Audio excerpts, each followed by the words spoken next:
एमट्रिक्स में आपका स्वागत है। दोस्तों अगर फादर डे के लिए अगर आप वीडियो बनाना चाहते हैं इस तरह का, तो प्लीज़ आप इस वीडियो को टिल द एंड तक आप देखिए, आपको पता चल जाएगा।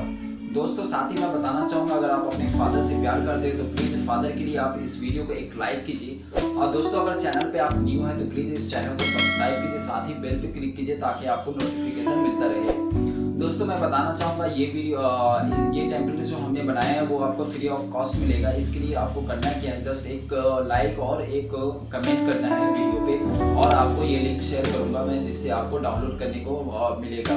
तो दोस्तों ये वीडियो आप देखिए और एंजॉय कीजिए, और साथ ही आप सीख लीजिए कि मतलब ये वीडियो कैसे बनाएंगे अपने फादर डे के लिए।